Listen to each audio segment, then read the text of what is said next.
You're involved in a pivotal case in Queensland, as I explained earlier, regarding freedom of speech and the transgender lobby. But Andrews is also at the cutting edge of this debate, having passed legislation enabling enabling schools to help kids change gender without the knowledge of their parents. Do many Victorians see this for what it is, which I think is child abuse? No, there seems to be, sadly, very little awareness of what's going on. And I think that's a function of the fact that the Liberal Party won't have the fight. I've got here with me the printout from the Victorian Education Department website, which rightly, as you just said, it tells teachers to hide from parents a child's gender transition, and not just from parents, but from medical practitioners. It says if a parent or a medical practitioner doesn't agree, the school should hide that from them. It's unbelievable. It's all there in black and white. And if the Liberals wanted to run on something which was of concern to most mainstream parents, it would be an election winner. But because the debate's not being had, there's no discussion, the media don't take him on, people are just basically unaware, apart from those of us who follow and track these issues. Well, what's the overall offering from Family First, though? I mean, you're saying, who's going to stop, the encroachment of political correctness on your family and your personal life? But in a nutshell, what's Family First offering the punters?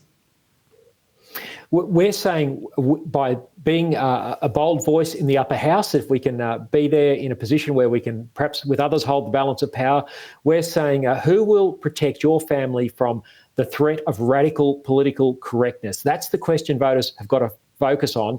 And the answer to that question is not Dan Andrews and it's not Matthew Guy. Yeah, true. Well, let's turn to the issue of Andrew Thorburn now, who was virtually sacked as CEO of the Essendon Football Club for being Christian. What's your policy, Lyle, or Family First policy to prevent this sort of thing happening again? Yeah, well, we've got to see strong religious protection laws come into place. And we've put out a media release today supporting Muslim, Christian and Jewish leaders, which have, in the wake of Andrew Thorburn, calling on Prime Minister Anthony Albanese to provide Commonwealth overrides of Dan Andrews' state laws, which stop freedom of speech and freedom of religion, and to have a statement of belief clause put in a federal religious discrimination bill that would then make it illegal for someone like Andrew Thorburn to be sacked because he would be expressing a reasonable statement of belief. Now, we agree with these Muslim, Christian and Jewish leaders that this sort of mechanism is needed in law to help protect the next Andrew Thorburn. Are you getting the feeling that that's quite a groundswell across various religious faiths?